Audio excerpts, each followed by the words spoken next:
Selamat datang kembali di channel saya. Di video kali ini kita akan melanjutkan pembahasan soal-soal ruko 4, yaitu mulai dari nomor 21 sampai dengan nomor 30.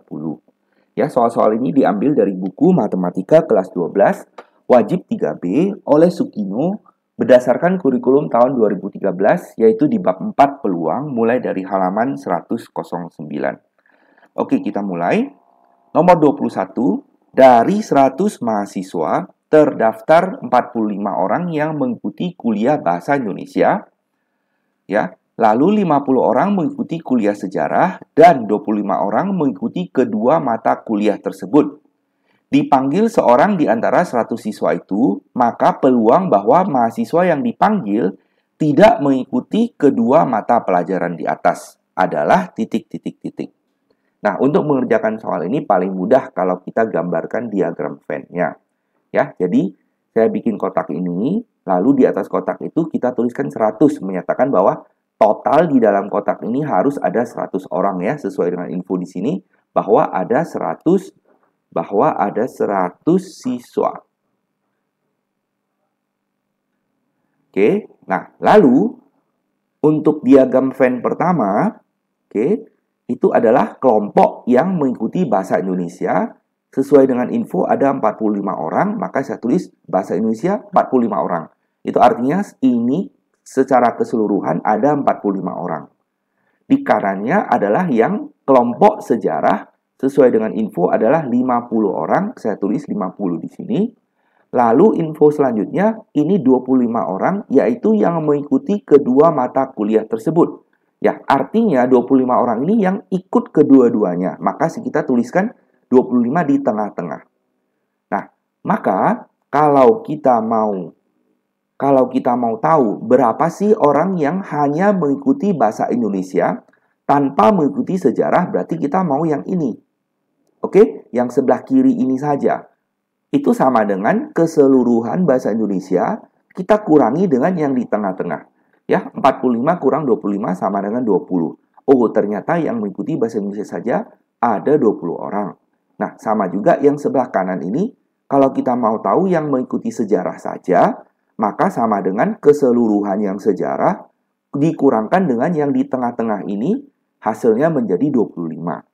Nah, oke. Nah, jadi demikian info tentang bahasa Indonesia dan sejarah. Tapi jangan lupa lagi bahwa masih ada orang yang di luar dari kedua kelompok ini, yaitu orang yang tidak mengikuti kedua macam kuliah itu. Ya, kita sebutkan sebagai X. Kita mau tahu ini orangnya berapa banyak. Maka dari gambar ini kita bisa tahu bahwa secara keseluruhan ada 100 orang, ini itu terdiri dari yang ini, dan yang ini, dan yang ini, dan yang ini, di total semuanya. Jadi tinggal disederhanakan, nanti kita peroleh bahwa X-nya adalah 30. Nah, lalu karena soal mau bahwa peluang yang tidak mengikuti kedua pelajaran itu, berarti soal memang maunya yang ini. Inilah NA kita. Inilah NS kita. Berarti tinggal NA per NS 30 per 100 sama dengan 0,3, yang sesuai adalah opsi E. Lanjut, nomor 22, dalam sebuah kotak terdapat 4 bola merah dan 3 bola kuning. Jika pengambilan bola dilakukan 2 kali berurutan dengan pengembalian, maka peluang untuk mendapatkan kedua bola itu merah adalah, nah kita tuliskan info soal dulu, ada 4 merah, 3 kuning, kita ambil 2 kali, tapi ada pengembalian. Artinya, setiap kali kita ambil, nanti dikembalikan lagi ke kotak semula. Ya, sesuai dengan permintaan soal, kita mau bahwa kedua-duanya itu merah. Artinya, yang pertama harus dapat bola merah, maka yang merah ada 4, per keseluruhan ada 7. Maka 4 per 7.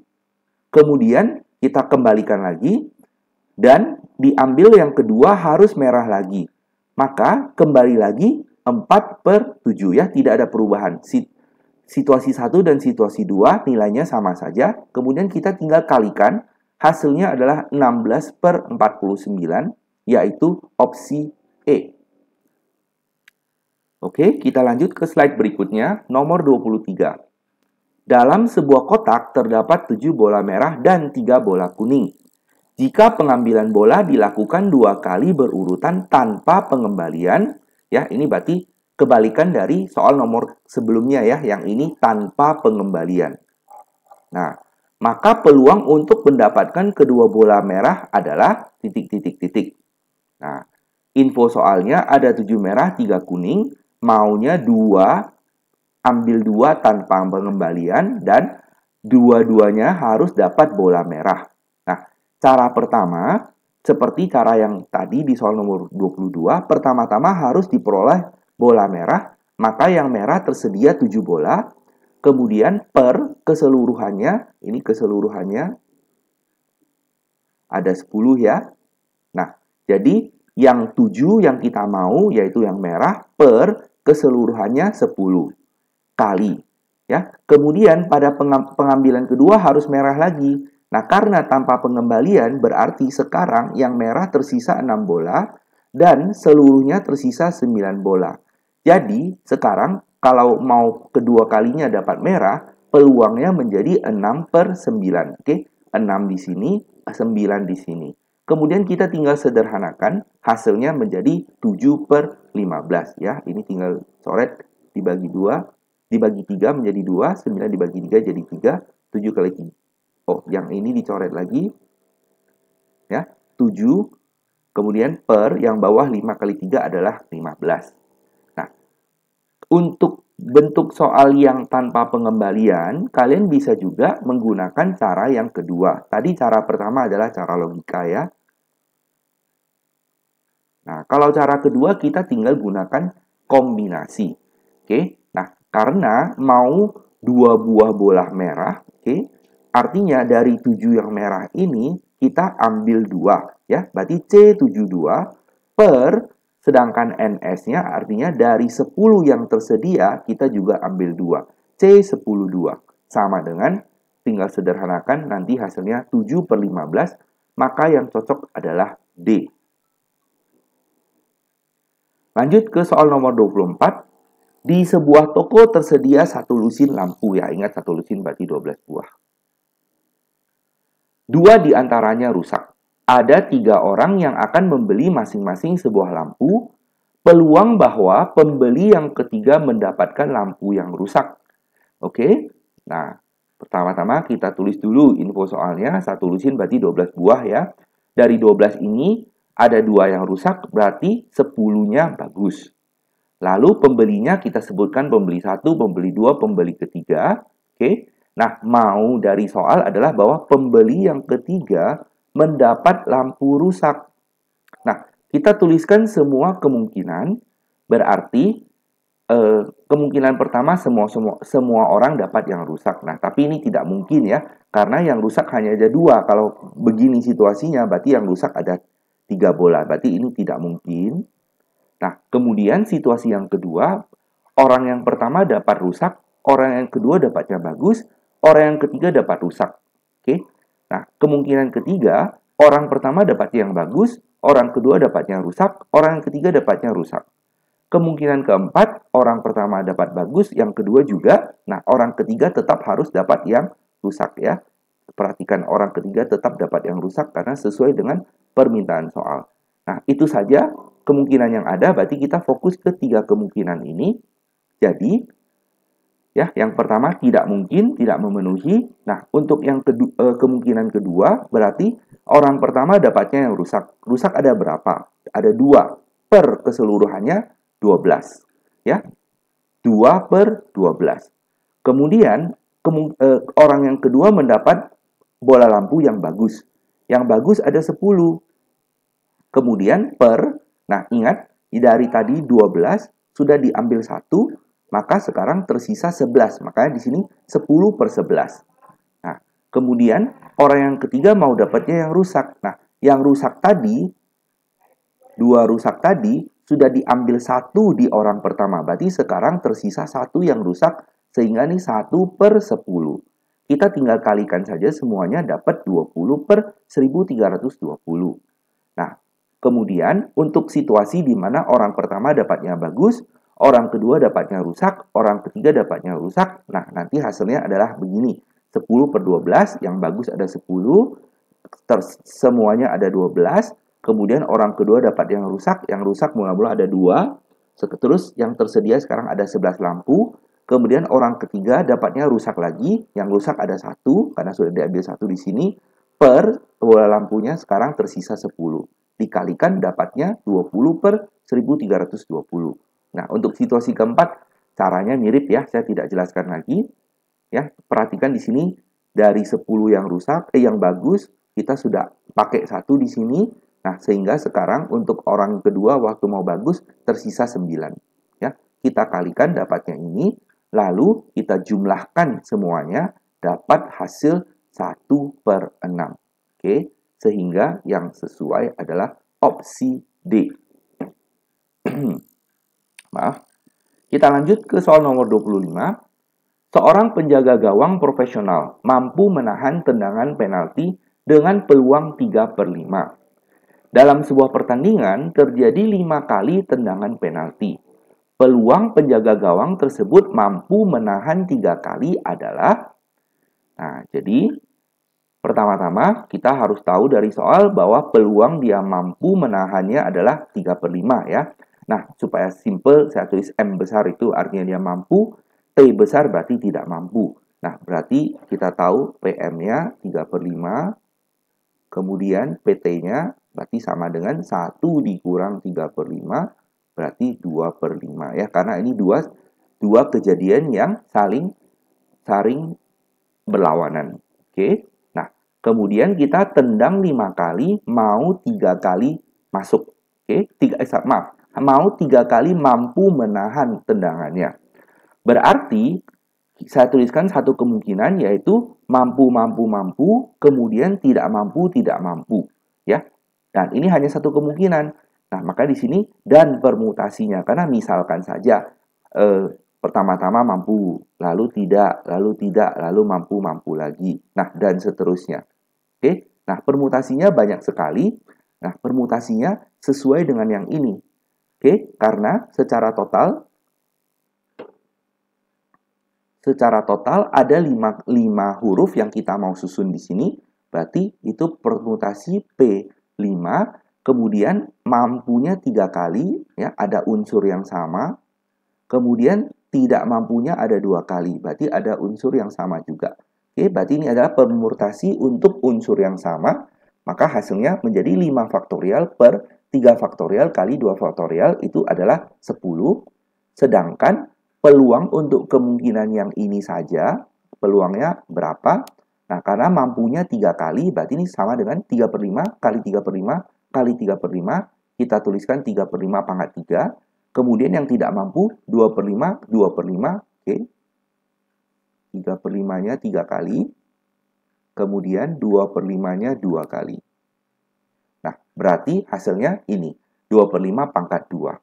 Kita gabungkan hasil dari 1 dan 2, maka 10 dikali dengan ini. Oke, ini kita tuliskan. Sederhanakan, ya, kali-kalilah dengan teliti atau gunakan kalkulator, nanti dapat 216 per 625, itu adalah opsi B. Oke, sebelum kita melanjutkan pembahasan soal berikutnya, jangan lupa untuk like video dan subscribe channel ini ya, supaya kamu tidak ketinggalan update video selanjutnya. Tinggalkan juga komentar kamu tentang apa yang kamu suka ataupun tidak suka tentang video ini. Ya, silakan di-share juga video ini ke teman-teman kamu yang membutuhkannya. Oke, kita lanjut. Nomor 26, soal bahasa Inggris ya, nomor 27 juga, jadi saya kerjakannya sambil menerjemahkannya ke bahasa Indonesia. Oke, nah peluang kejadian, dua buah kejadian E dan F masing-masing adalah 0,25 dan 0,5. Kemudian peluang bahwa kejadian-kejadian tersebut terjadi secara simultaneous ya, artinya terjadi secara bersamaan ya, itu adalah 0,14. Oke, nah ini artinya bahwa E dan F-nya terjadi bersama-sama. Berarti itu adalah dan, ya, irisan. Nah, pertanyaannya adalah carilah peluang bahwa E maupun F tidak terjadi, ya. Neither, no artinya sama-sama tidak. Berarti soal maunya adalah peluang E komplement iris dengan F komplement. Oke? Nah, jadi info soalnya dituliskan sekali lagi di sini. Peluang E 0,25, peluang F 0,5, kemudian peluang E iris F adalah 0,14. Nah, pertama-tama kita masukkan dulu rumus untuk peluang E gabung F. Oke, peluang E gabung F itu kan berarti sama dengan peluang E ditambahkan dengan peluang F dikurangi dengan peluang E iris F. Infonya sudah ada semuanya, dimasukkan, nanti dapatlah peluang E gabung F adalah ini. Oke, nah karena yang diminta dari soal adalah E komplement iris F komplement, kita harus tahu bahwa E komplement iris dengan F komplement itu sama dengan 1 dikurang peluang E gabung F. Oke, kenapa? Karena ini sama artinya dengan E gabung F kemudian di komplement. Ya, nah jadi karena E gabung F sudah kita tahu, maka E gabung F komplement, ya, ini sama dengan peluang E komplement iris F komplement, ya, adalah 1 dikurang 0,61. Jadi hasilnya adalah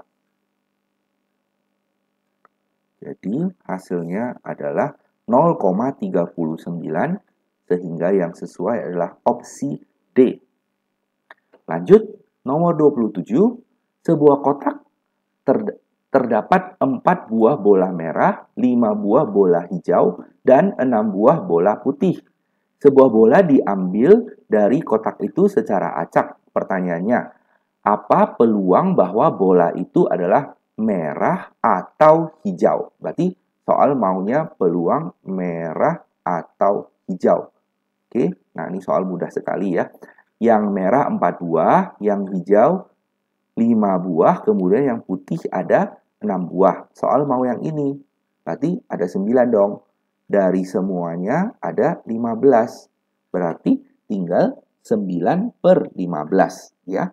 Jadi 9/15 kita sederhanakan adalah 3/5. Jadi yang sesuai adalah opsi D. Lanjut, nomor 28 juga bahasa Inggris, ya. Jadi di sebuah kelas 30%-nya ditawarkan untuk mengambil mata kuliah atau jurusan atau pelajaran matematika. Sedangkan 20%-nya lagi ditawarkan mata pelajaran kimia dan 10%-nya ditawarkan kedua mata pelajaran itu. Ya, nah lalu jika seorang siswa dipilih secara acak, maka peluang bahwa dia ditawarkan matematika ataupun kimia adalah titik-titik-titik. Oke, ini soal standar, ya. Jadi yang mate diketahui 30%, 0,3, yang kimia diketahui 0,2, lalu yang mate iris kimia adalah 0,1, ya, karena ini both berarti kedua-duanya, berarti itu sama dengan mate dan kimia, ya, dan itu iris. Nah, soal maunya or berarti itu atau, berarti itu diminta gabungannya. Nah, berarti soal mau mate gabung kimia. Sesuai rumus, ya, tinggal peluang mate dimasukkan, peluang kimia dimasukkan, kurang peluang mate iris kimia 0,1. Tinggal dihitung. 0,4 itu kan 4/10, ya. Kita sederhanakan atas bawah bagi 2, maka diperoleh 2/5. Jadi jawabannya B. Nomor 29, suatu kota kecil mempunyai 1 mobil pemadam kebakaran dan 1 ambulans untuk keadaan darurat. Peluang bahwa mobil pemadam kebakaran siap ketika diperlukan adalah 0,98, sedangkan peluang ambulans siap ketika dipanggil adalah 0,92. Jika kejadian ada kecelakaan karena kebakaran, maka nilai peluang keduanya siap sama dengan titik-titik-titik. Oke, nah ini soal membingungkan ya. Info soalnya peluang bahwa pemadamnya siap 0,98, kita anggap ini P1. Peluang bahwa ambulansnya siap 0,92, kita anggap P2. Dan memang dari soal tidak disebutkan, tapi ini adalah kejadian yang saling bebas ya, karena yang satu itu tidak mempengaruhi yang lainnya. Oke, nah jadi karena dia saling bebas, ingat kalau saling bebas, syaratnya adalah PA iris B sama dengan PA dikali PB. Ya, karena soal mau kedua-duanya siap, berarti maunya yang A siap, yang B juga siap. Berarti A iris B sama dengan PA dikali PB. Ya, jadi peluang pemadam dan ambulannya tinggal ambil PA dikali PB, berarti P1 kali P2, kita kalikan saja, hasilnya 0,9016, yang sesuai adalah opsi C. Soal terakhir di video ini, nomor 30, dua dadu dilempar undi 2 kali. Peluang bahwa muncul mata dadunya berjumlah 7 dan 11 sama dengan. Oke, kita anggap ini salah soal ya. Ini tidak mungkin dan, kita anggap saja ini atau. Oke.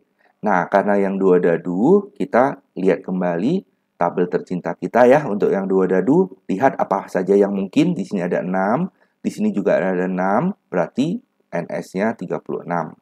Ya, 36 karena 6 kali 6. Kemudian, kalau yang jumlahnya 7, siapa saja? Kalau jumlahnya 7, berarti ini yang miring ini.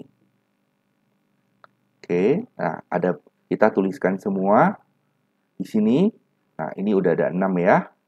Ada 6, 1, 2, 3, 4, 5, 6. Kalau yang jumlahnya 11 siapa saja? Nah, jumlahnya 11 yang ini sama yang ini. Ada 2. Oke. Nah, jadi secara keseluruhan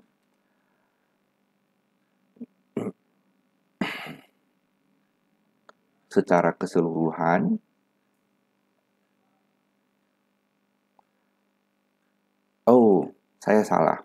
Maksud soalnya bukan itu. Maaf. Maksud soalnya adalah dilempar 2 kali. Oke, dilempar 2 kali. Kemudian muncul bahwa yang berjumlah 7 di pelemparan pertama, kemudian muncul jumlahnya 11 di pelemparan yang kedua, ya, yaitu jumlahnya 7 di pelemparan pertama. Nah, ini ada 6, oke, per NS-nya 36, sederhanakan 1/6. Kalau yang jumlahnya 11 ada 2 per NS-nya 36, berarti 1/18, maka kemungkinannya adalah di pelemparan pertama muncul jumlahnya yang 7, berarti 1/6. Lalu jumlahnya 11 di pelemparan kedua, berarti 1/18. Atau kemungkinan yang kedua kita putar, yaitu jumlahnya 11, yaitu 1/18 di sini ya. Nah, lalu jumlahnya 7, 1/6. Nah, kita tinggal jumlahkan ini, 1/6 kali 1/18, 1/18 kali 1/6 kan sama saja. Berarti 2 dikali 1/18 dikali 1/6. Kita coret ini ya. Berarti 1/9 dikali 1/6 hasilnya adalah 1/54. Sehingga yang sesuai adalah opsi C. Ya, tadi saya tidak membaca soal dengan baik. Yang dimaksud soal adalah yang ini ya. Oke, demikianlah video pembahasan soal kali ini. Semoga dapat dimengerti. Kalau ada yang kurang jelas, tuliskan saja pertanyaan kamu di kolom komentar di bawah ini. Ya, nanti akan saya jawab. Terima kasih sudah menonton. Sampai jumpa di video berikutnya. Bye-bye.